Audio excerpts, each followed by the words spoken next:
at Westside Decorating Center. Good morning to you. Nice to have you with us this morning. We have an interesting morning. Talk about a difference of guests. We start out with the superintendent of Saginaw Public Schools. We will introduce you to Dr. Ramont Roberts in a moment. At 10 o'clock, Ted Nugent will be with us this morning.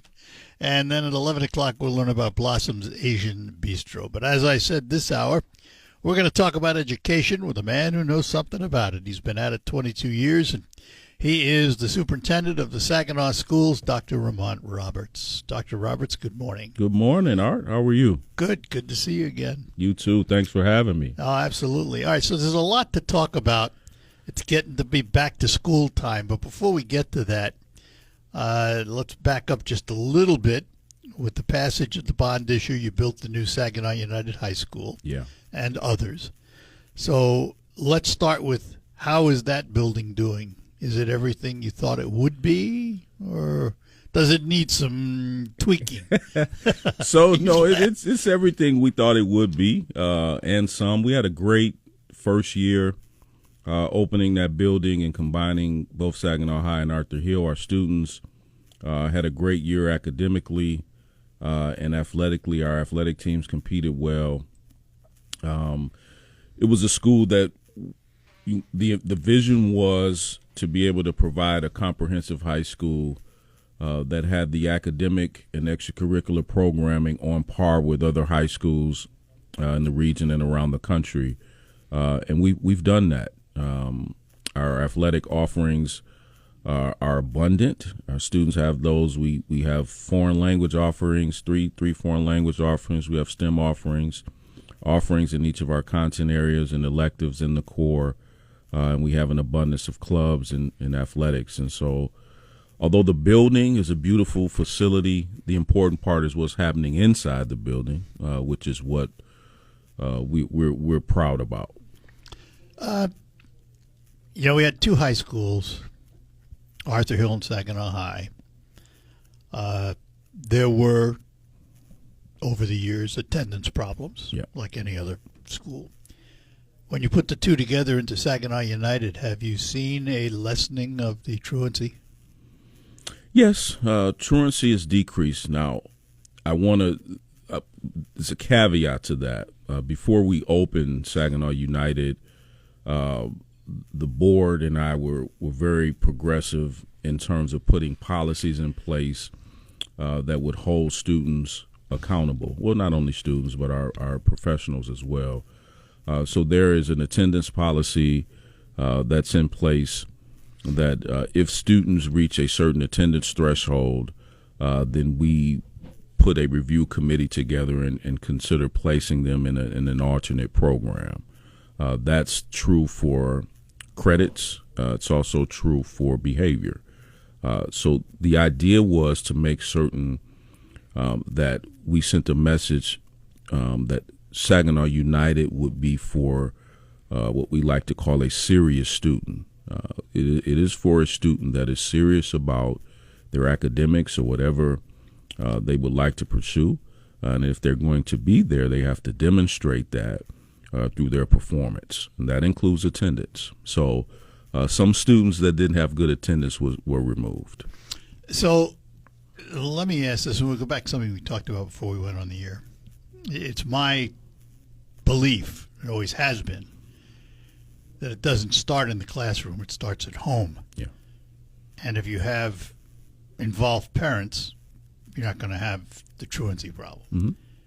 How do we get parents involved, particularly those that seem to have abdicated that responsibility? Yeah, that's a great question, Art, and one, if I'm being very honest with you, I don't have an answer for. We've struggled with that. I've struggled with that my entire career. Obviously, as a superintendent, we struggle with that. We try to brainstorm ways of engaging our parents, and what we find is that many of our parents who are in that situation are just having some challenges that sometimes the school district can assist them with.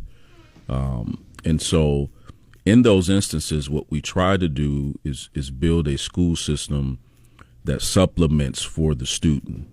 The reality is, despite circumstances, if a student comes to school serious about school and with a certain attitude, that student can overcome those circumstances and can utilize education to do so. It has always been the great equalizer.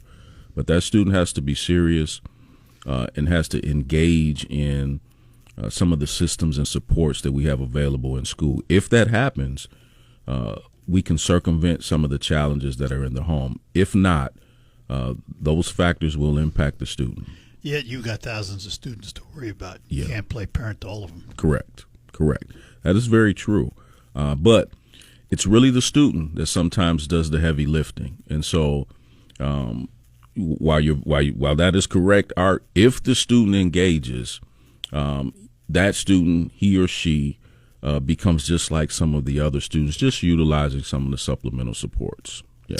All right, so you built Saginaw United, work on other schools. Yeah. Where are we in the process? Have you completed all of the construction project now, or are you still involved? Yeah, still involved. Art. So we have completed Hanley Elementary. There were 4 projects in Bond 2020. New gifted and talented elementary building, that's Hanley. That's 100% completed. The second, and that's where? That is located on Passaught Street. It's Arthur Hill project, right? Correct. So the goal was to create a gifted and talented campus, Hanley being one part of that. The other part is renovating Arthur Hill into the Saginaw Arts and Sciences Academy. So that is project number 2. That project we are close to completing. We believe we're about 90% there. We have some work to do with water mitigation. That's getting the water off the roof and out because it's impacting our locker rooms. Once we get the water out, we can finish the locker rooms. Then we can open the pool. The pool is completed. Can't use it because of health code. You have to have a locker room. So we're completing the locker rooms, completing some of the work in the athletic facilities. We have some touch-up work to do in the Performing Arts Theater. And then we believe we'll be there. I believe by November, maybe December, 100% completed with SASA. Third project, Saginaw Middle School. So that is the former Saginaw High School, renovated into Saginaw Middle School. That is 99% complete. We are demoing the bleachers on the football field because they are a safety issue now. So we will demolish those bleachers, put middle school bleachers out there. That will happen this fall. And then that project will be completed. And then lastly, Saginaw United, we are completing the athletic fields. And so the field house is completed. We just have some graphic work to get done. We will be having a ribbon cutting ceremony for the field house this fall for the entire community to come out. And they are now completing the stadium, all of the track amenities, baseball, softball, and the practice football field. We hope to have all of those completed by mid-fall. Where will football games be played? So the first couple of games they will play at the Arthur Hill Memorial Stadium on SASA's campus. We have been given a guarantee by our construction team that our Saginaw United football team will play this year in the stadium. Once that date is confirmed, we will send that date out. Into the new stadium? Into the new stadium, yes. And that's attached to the high school? Correct. It is on Saginaw United's campus. That campus is all right there. Everything Correct. is right there. Yes. All right. Hang on. We're talking to Dr. Ramont Roberts, the superintendent of the Saginaw Schools. Back with more as we talk about education today. Let me talk about my friends at Quick Lane Freeland on the McDonald Ford property. It's been a tough year for allergies, and Quick Lane Freeland understands that. They don't want you to suffer from your allergies while you're driving. So they have a project called FrigiFresh that's placed in your car's air conditioning system. Here's John from Quick Lane to tell you all about it. FrigiFresh. Hi. For those that don't know, explain SASA to everyone. Yeah, so Saginaw Arts and Sciences Academy is a test-in, gifted and talented performing arts school. It is the only school of its kind in our region, meaning that it is gifted and talented, which means it is a academically high-performing school, but it also has performing arts, yes. So let me ask questions. Since it's the only one in a region, is it a magnet school? It is. Others come to it? Yes. And so it's test-in. If students are interested in SASA, they would contact the school and schedule a test, and individuals at the school would perform a test on the student, depending on what the interests are, and then the admissions process will continue from there. And it really doesn't accelerate the youngster, does it? It's the same. You're in the same grade level that you would be. I asked that for a reason. Mm-hmm. When I was very young, I started school in New York City when I was 4.5. I had just made the cut, so I was already young. Okay. Through a series of tests, I skipped the 8th grade. Okay. I graduated at 16. Wow. It's okay academically, Mm-hmm. Social. not so much socially. Yeah. That's why I ask. I would not have a youngster do that. Yeah, that's a great point, Art. So the answer to your question is no. We don't accelerate grades. However, a student in the 8th grade, and the concentrations is what they call them. That's what makes it gifted and talented or magnet school. They teach content that are generally 2 years above grade level. But you're still graduating at the same But you're age. still So you're graduating taking at the same college level courses, sort of, Correct. which would be fine. I would have been happy with that. Yes. Because I had the opportunity to go to the Bronx High School of Science and the Fame High School, and I chose to go to neither because it was already leaving my friends behind. I wanted to have some form of normalcy. Right. So I went to Christopher Columbus High School, which was just a regular high school. Yeah. So I could at least be with my friends. Yeah. So you mentioned Fame. SASA is patterned after the Fame High School. No, is it really? It is. Okay. Yeah, Oh, yeah. Same type I of had school. to go down back in the day when I played my clarinet. Yeah. Had to go down, audition, do all that stuff, Yep. and I just chose not to. Yep. Same stuff. If they're going into the performing arts, they have to audition. Same stuff. So SASA is the only school of its kind in this region. Number 4 in the state in terms of academic performance. And so moving into that new facility when we renovated it, gave it all of the physical spaces that it needed for each unique program. So Now, did some of the building come down? No. The old building? No. To use the entire high school? Entire building. Really? Yeah. So they needed it. Yeah. So some of their spaces are so unique. So, for example, our theater concentration, they need a black box theater so they can, simulate all of their performances. So we took 2 classrooms, knocked the wall down, and created a black box theater. So they have such unique needs.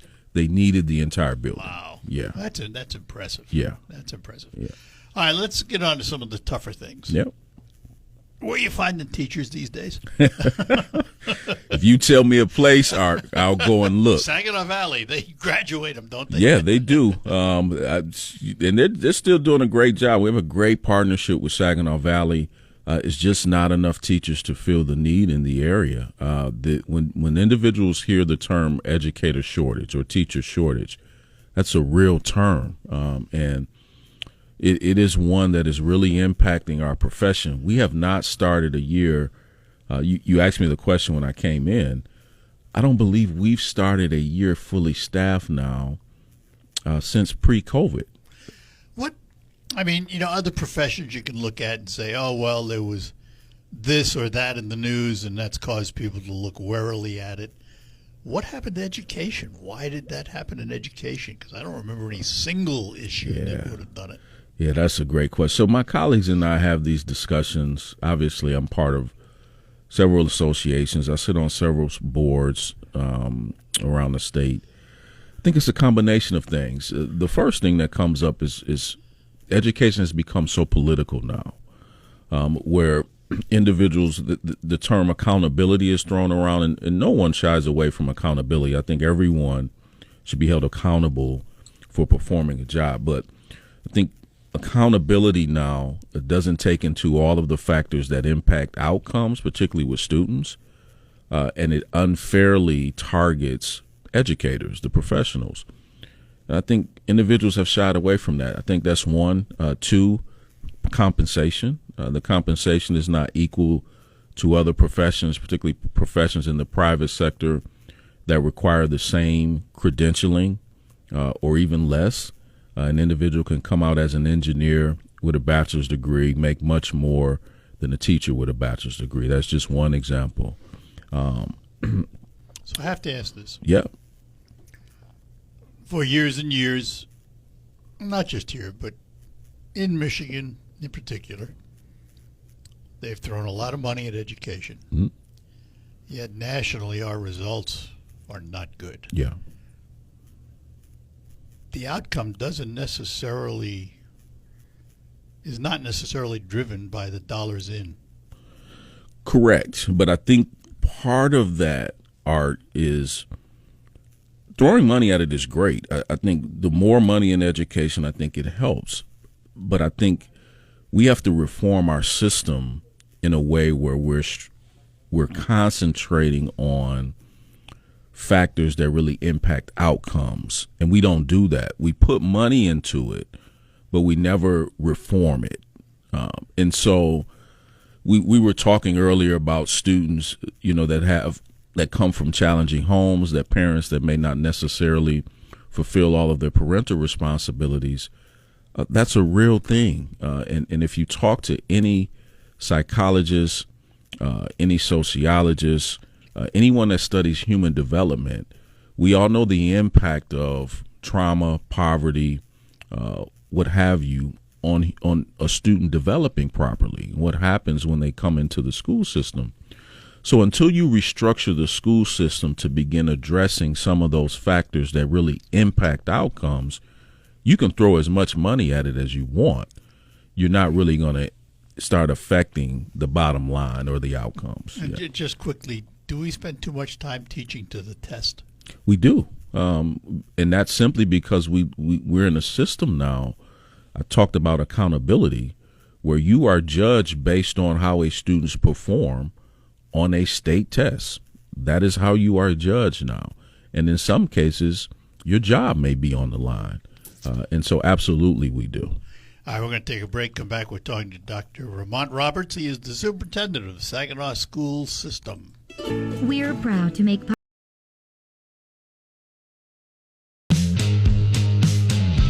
right, we're back with you, and in studio with me, the superintendent of the Saginaw School System. He is Dr. Ramont Roberts. So, Dr. Roberts, let me ask you this. Can't wait to hear this answer. I was brought up to believe education is local. There are school boards. They know best what their districts need. Why do we need a state board of education or a federal department of education to tell you how to educate? Oh, wow. Great question. And I'll see you later. No, I'll answer the question. So I'll start federally. So really, the U.S. Department of Education, and I don't know if individuals that don't work in our profession really understand, for K-12 education, the only purpose that the U.S. Department of Education serves is funding, federal funding, and that usually comes in the form of what they call title funds. Those are students that live either at or below the poverty line. And so if you get Title I funding, you are getting funding for every student in your district that lives at or below the poverty line. And there are restrictions. Go ahead. You just said the magic word, because I've never known federal money to come without them. Yeah. So there are restrictions on how you can utilize those funds and what you can use them for. You cannot use them for any administrative tasks. They have to be tied to some kind of teaching and learning. And you can only use them for students in your district that live at or below the poverty line. So if you are at a school where you do not have students that are at or below the poverty line, you cannot utilize those funds at that school. So that's one. They also have Title II funds that is strictly for training and professional development for your staff. Again, restrictions. They have Title III, which is for students who speak English as a second language. And then Title IV is more of a broader federal funding that's really designed for the arts, STEM. You can use it for technology, but it's very limited funding. You do not get a lot of Title IV funding, and it's not formula-based, meaning it's not based on the number of students that you have. So those are the four areas that we receive federal funding in that the U.S. Department of Ed is responsible for, and that's really it. And they'll obviously they'll audit you and make certain you're spending the money correctly. But outside of that, the U.S. Department of Education doesn't have much to do with K-12 education. So when individuals talk about, well, it's being eliminated, so forth, okay, as long as they keep the funding, it will not have much impact on K-12. State is a little bit different. Yeah. So most K-12 education systems depend much more on the state than they do on the federal funding. So obviously all of our funding comes from the state. That is, we are paid based on the number of students that we attend. And that's through the state budget. That's through the state budget, correct. And then the state also has what they call categoricals. There are a number of them now. There are over 100 now, but I'll just give an example. They have an at-risk categorical. So there are 6 characteristics that a student has to meet. If you have students that meet those 6 characteristics, you get at-risk funding. That's additional to what you would get from the state budget. There are a number of different categoricals. They have them for a number of different things. So we primarily are funded by the state, really important. The state board is the board that governs the state superintendent. Now, just like a local, I have 7 board members that I'm responsible to. State, same thing. There's this talk about shifting that so that the state suit reports directly to the governor. Other states have that structure. We don't. I don't support that, and here's why. It's already political enough. There are 7 state board members. Our state board is actually very partisan. They identify Democrat, Republican, and generally speaking, based on their views, that's how they vote or try to steer our political system. If, in fact, that goes away and a state superintendent now has to report directly to the governor and is only responsible to a governor, then you know what's going to happen. It's going It stays political at a higher level. There you go. And then it'll shift. So depending on the political views of the governor, then your educational system will, be the same. So let's put aside money for a moment. Yep. How much impact does that state board have on what happens in the classroom? Not much. Very, very minimal. They decide. Like I said, so if you put aside funding, some academic initiatives, literacy initiatives, maybe some math initiatives, accountability. So there's state accountability in terms of what kids have to achieve on state tests, what those accountability ratings are. Outside of that, not much. It's more local. The local board has much more control than the state board. I'm glad to hear that. Yes. But you mentioned those state tests, which, going back to my old question of are we teaching to the test, are they part of the solution or are they part of the problem? So again, I'm a person that based on my experiences in education now, I'm going into I believe my 28th year. Right now, they're part of the problem. You can't have an assessment that is assessing skills that you already know the student doesn't possess and is not going to possess. Standardized tests from its inception has always been aligned to class. And obviously race comes into that because of our structure, but really class. And so if you take the results of standardized tests, they will always align with class. So the students that are generally upper class or upper middle class or middle class will perform better than students that are from, economically disadvantaged backgrounds. And we know, why that takes place. That hasn't changed. No. Because when I grew up, a long time ago, I remember taking what were called the Iowa Battery. Yeah, Iowa skills test. Yeah, yes. I remember taking that. Yep. In New York City schools, you had to take IQ tests, whatever they were called at the time. Yep. And that's what got me in trouble in the 8th grade, is if your IQ reached at a certain point, they pretty well convinced your parents they were going to move you ahead. Oh, wow. Okay. So while, you had the IQ, that didn't make you smarter. Yeah. It made you did well on tests. Yeah. But I just, anytime there's standardized tests, just somehow rub me the wrong way. I don't know. Yeah. And don't get me wrong. I believe there should be tests. I Well, believe there has to should be, yeah. yeah. Believe there should be assessments. I believe we should be held accountable. I just think our system is not getting that part right at this point. All right, we will come back with one final segment with Dr. Ramont Roberts right after these notes. It could be the best years.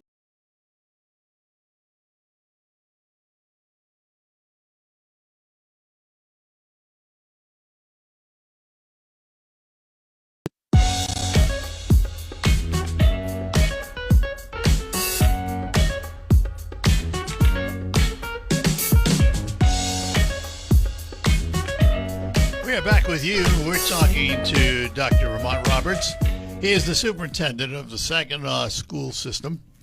So I'd asked you this before we went on the air, but it always fascinates me when I talk to guests who have such elevated stature in their career field, what the Dr. Ramont Roberts story is.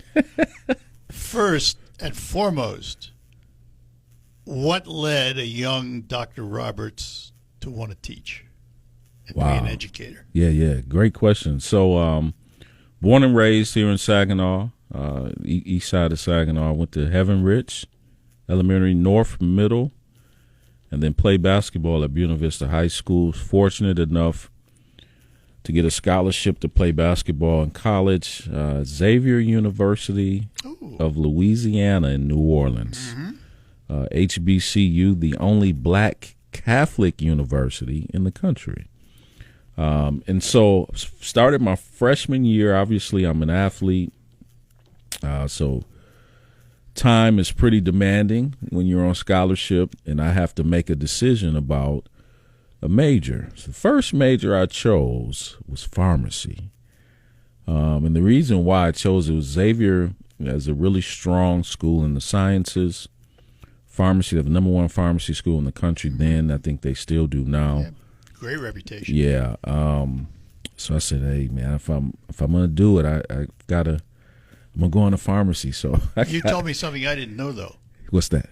If I hear the name Xavier, I never would have known it was a black university. Yeah. So you maybe think there's several. There's one in Cincinnati. This one is the one in New Orleans is one I was thinking of. Yeah. Yes, Black University, HBCU. I never knew that. Yep. Started by the Sisters of the Blessed Sacrament. So, at any rate, got into those chemistry courses, art, and just did not have enough time to get decent grades in those chemistry courses. So I found out really quick I have to change my major. So at the end of the first semester of my freshman year, I went undecided. And I stayed undecided probably almost close to a year. And I think had a conversation I talked to several people, mom, my dad, high school coach, just trying to figure out what I want to do. I knew I needed to work after 4 years, and I had to figure out what I was passionate about. And I kept coming back to teaching. I kept working with young people is what it was. Changed my major to education, and off I went. Never looked back. Never looked back. Great decision, and I'm glad I did it. So you spent a few years in the classroom. Then you moved into administration. Yeah. First, did you miss the classroom when you moved into the office?